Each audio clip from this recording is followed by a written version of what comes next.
The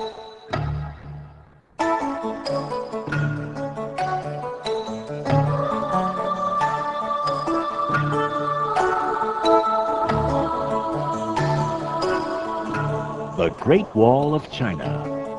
This 2,000-year-old monument is the only man-made structure visible from outer space. It is also symbolic of a nation that has been largely hidden from Western eyes for more than 50 years.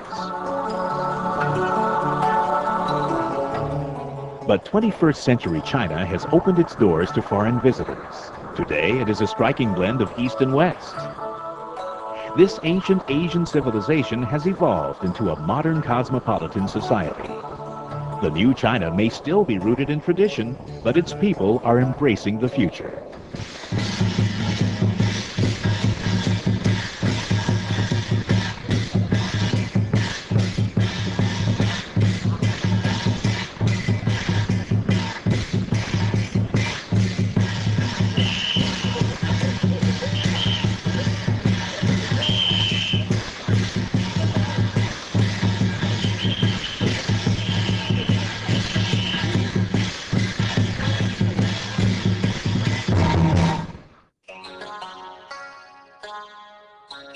China is a country steeped in tradition. Although not completely documented, the Chinese claim a history of over 5,000 years. Over this period of time, China has evolved from a series of great imperialist dynasties to the communist country it is today. Although some of China is very modern, you don't have to look far to be reminded of China's ancient traditions, culture, and history. China is slightly smaller than the United States, but its population is 5 times larger. 1.3 billion people crowd into giant cities like Beijing and Shanghai, where bicycles and cars jostle for precious space on busy roadways. In an effort to stop China's population from growing even larger, the government started the One Family, One Child policy in 1973. Families receive financial and housing incentives for having only one child and may be fined if they have more. This is Carl. Carl has lived in China all of his life. Carl's parents have had more than one child. Now I have 2 brothers. 2 brothers. I thought 2 younger brothers. I thought people only had 1 child. Yeah, but so the third one, my youngest brother, yeah, it's illegal. But what happened when they had your brother? Were your Got parents a little bit of fine. They got fined? Yeah. Carl is from the city of Beijing. Beijing is China's capital, situated in the northeast of the country. Beijing is home to more than 12 million people. This is the country's cultural center, where music programs, dance troupes, and amazing acrobatic shows are found all over the city. The world-famous Chinese acrobats have amazed and delighted audiences all over the world with their spectacular shows. These cultural events all reflect China's traditions.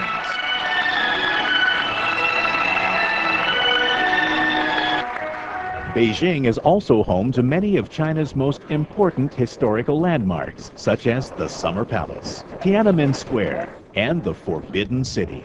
The Forbidden City dates back to the 13th century and was once home to emperors who ruled the country for 500 years. Only the imperial families were allowed inside its 800 buildings and 9,000 rooms. Today, the Forbidden City is open to the public who enjoy wandering amongst this beautiful piece of China's history. China's long line of dynasties spanned more than 4,000 years until the last one, the Qing dynasty, which ended in 1911. The dynasty was overthrown and years of turmoil followed as several factions struggled for control. In 1949, communist leader Mao Zedong restored order to the country, and China has been under communist rule ever since. The arrival of communism had a dramatic impact on China. At the time, warring factions were fighting across the country, and many people were starving from lack of food. Today, however, fewer people go hungry, unemployment is low, and medical care is much more readily available. But while basic needs have improved, the Chinese people are only beginning to enjoy many of the human rights that are found in the West, such as freedom of religion, the right to assemble, and the right of free speech. Slowly, this is changing. While the Chinese government encourages atheism, the belief in no God, the nation's Taoist, Islamic, and Buddhist minorities are now allowed to freely practice their religions. Just like many American towns have churches, temples, and synagogues, Chinese cities now have Buddhist temples and Taoist monasteries where people observe their faiths.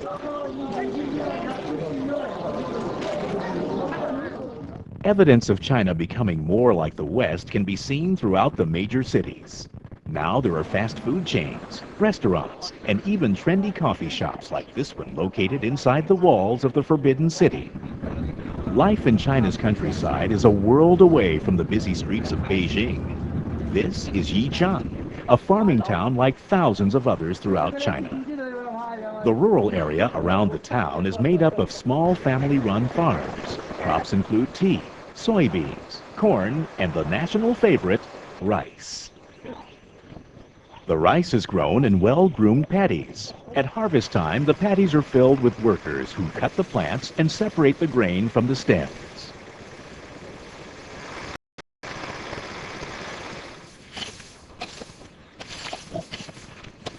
Since most farms are very small, it's common to see farmers walking their livestock down country roads or even right through the town. Electricity and running water are a luxury in many countryside homes. Dishes are washed in a nearby creek. And most cooking and heating are done with these bricks, known as mei. The mei is made from coal. People in the countryside are surrounded by food. They can cook up some of the freshest and most delicious meals anywhere in China. Often people in the countryside will pick vegetables from the garden to cook that very day.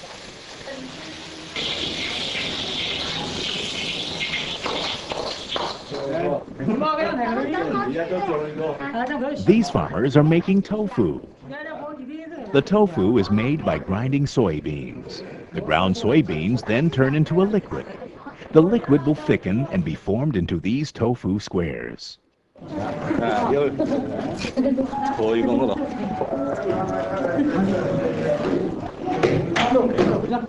Another popular treat is made by taking rice and pounding it into a dough-like material.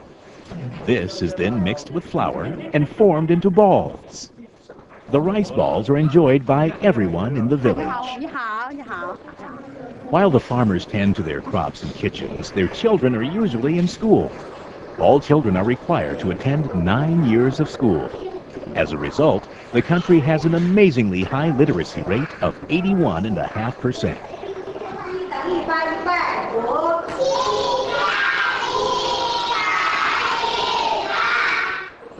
Many of these students will go on to higher learning at colleges and universities.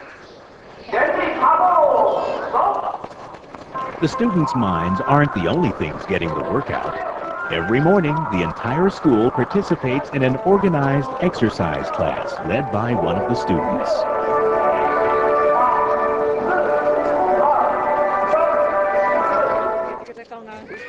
When work and school are done, the villagers find any number of ways to unwind at the end of the day. The ancient tile game Mahjong is very popular. So are Chinese chess, card games, ping pong, and karaoke.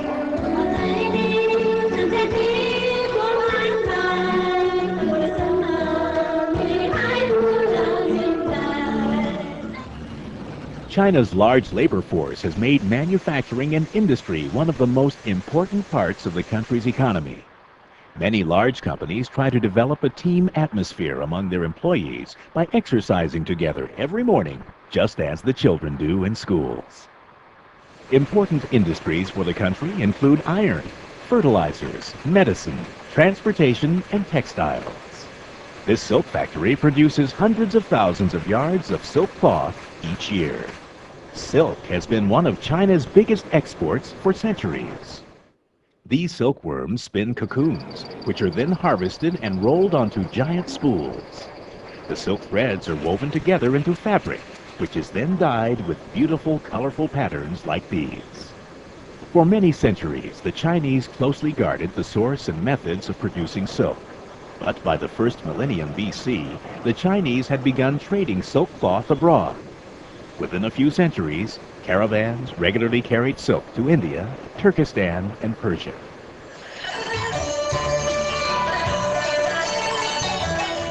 Fashions made from silk, like those seen at this Chinese fashion show, are quite popular here in China and all over the world.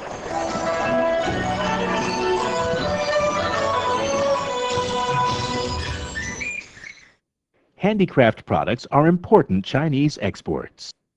Chinese artisans are famous for doing elaborate jade carving, blow painting, and cloisonne.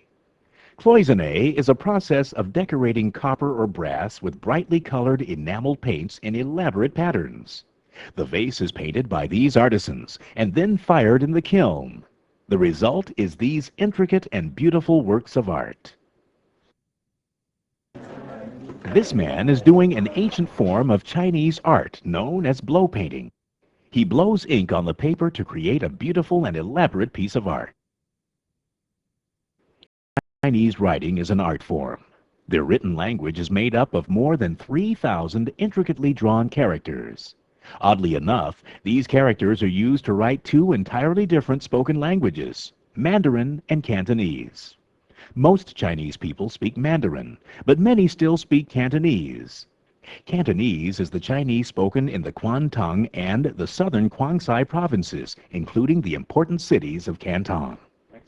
China is not only divided by two different languages, but by two different types of healthcare as well. While Western medicine has become more popular, many people still choose to be treated with traditional Chinese remedies. These include medicinal herbs, like those provided by this open market herb doctor. This is Gordon Shu.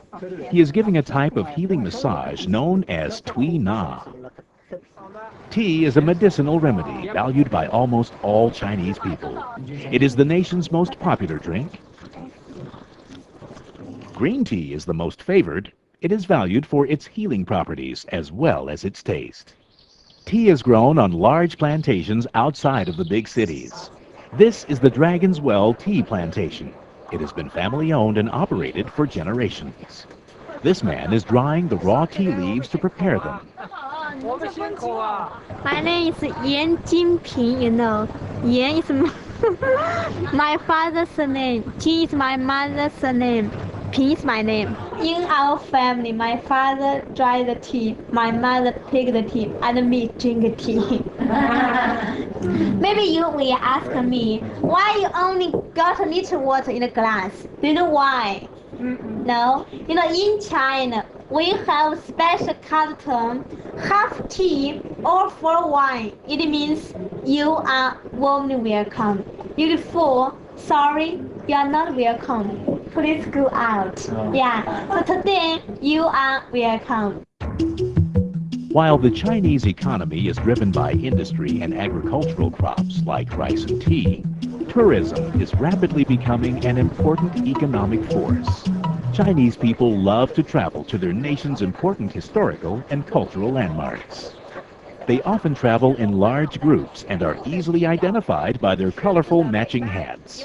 Recently, the Chinese government has relaxed restrictions on tourists from foreign countries.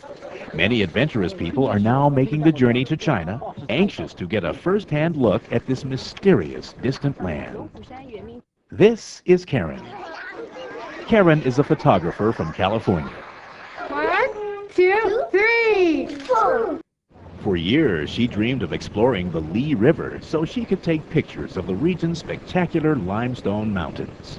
The Li River winds its way southeast for about 437 kilometers. It boasts the largest and most beautiful scenic area in China and attracts thousands of visitors each year. Karen's journey down the Li River ends in the village of Yangshu. The spectacular scenery in the region draws many tourists. The giant stone monuments that protect this village from the outside world have kept Yangshu relatively unseen by Western visitors. Wendy Lee, a local tour guide, offers to take Karen and a few other Western visitors on a bicycle tour of the surrounding countryside. This southern part of China, near the Vietnamese border, has some of the country's greatest scenery. The towering limestone peaks surround lush rice paddies, creating an inspiring landscape. Ni hao is Mandarin for hello. At lunchtime, Wendy takes the bicycle group to her home. While her husband cooks a meal in their small kitchen, she shows her visitors around the farm. Fish pool for the fish. You know, have a lot of fish stay here. Wendy's farm is like many small farms throughout China. Wendy became a tour guide about 10 years ago. Although she cannot read or write, she taught herself to speak English by talking with visitors. Beans and Soybeans? chicken. No, that's the beans. After lunch, Wendy takes her group to the recently discovered Water Buddha Cave just outside her village. There are musical rocks in this cave. Actually, they are hollow stalactites that have formed naturally. When they are tapped on, the stalactites make a sound that sounds very much like musical notes.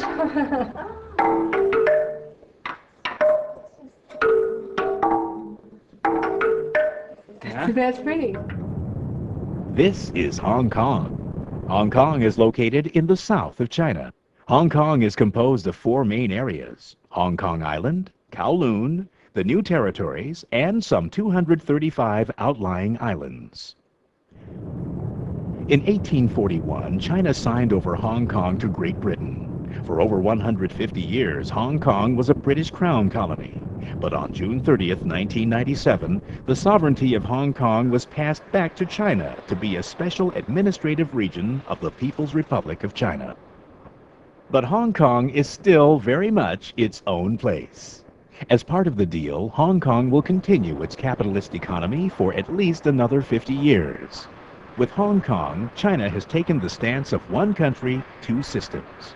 While the rest of China is communist, Hong Kong continues its capitalistic and consumerism system. Hong Kong is the ultimate East meets West, and capitalism thrives here. The business of Hong Kong is business. Manufacturing, trade, commerce, and tourism are all significant. Hong Kong is one of the wealthiest cities in the world. Shopping can be found everywhere in Hong Kong, from little shops to major malls and department stores. But Hong Kong is also one of the most expensive cities in the world to live in. With its beautiful skyline, one can easily see that Hong Kong has a very dense population. Over 7 million people live here. The population is composed of Chinese, Americans, British, Japanese, and Filipinos. At the height of its tourism trade, Hong Kong received 10 to 11 million international visitors each year. Between 1997 and the year 2000, Hong Kong's economy was down significantly. This downturn in economics, however, was not due to the handover of Hong Kong to China, but rather attributed to failing Southeast and East Asian currencies and economies of Thailand, Malaysia, Indonesia, and South Korea. Thus, ironically, the political changeover from Great Britain to the People's Republic of China had little effect on Hong Kong.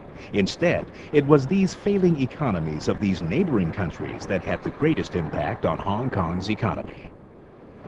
Currently, Hong Kong's economy is experiencing an upturn.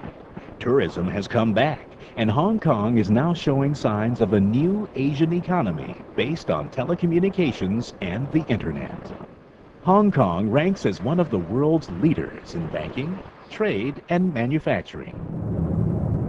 Hong Kong's harbor is a flurry of activity. The port of Hong Kong is one of the busiest in the world. Every day, thousands of people travel from Kowloon Peninsula to Hong Kong Island and back aboard one of the Star Line ferries for the very affordable price of about 25 cents per passage. Hong Kong is definitely the financial, commercial, manufacturing, retail, transportation, and communications crossroads of Asia. Hong Kong will no doubt continue its key commercial role in the world economy.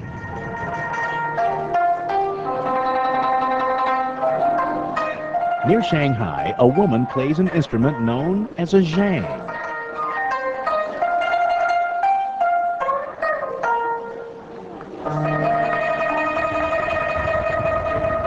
The towering skyscrapers of Shanghai are the most obvious sign that this is China's most modern city. Shanghai is located in the southeastern part of the country. With more than 16 million people, Shanghai is one of the most populated cities on the planet Earth. And it is getting bigger all the time, as a steady flow of workers from the country move to the booming city in search of jobs. This is Eva, who is a student in Shanghai.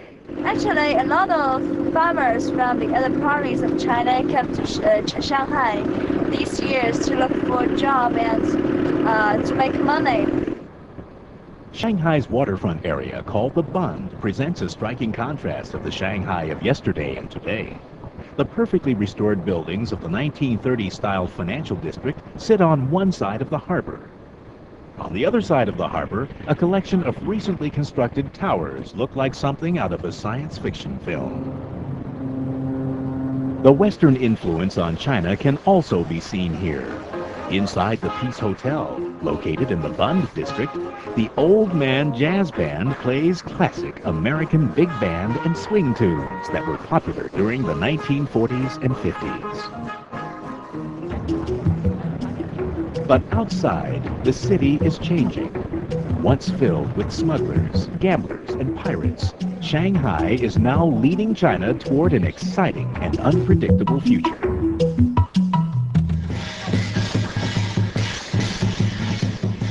And even as China grows closer to the West, the people and places within its boundaries will always be filled with contrasts.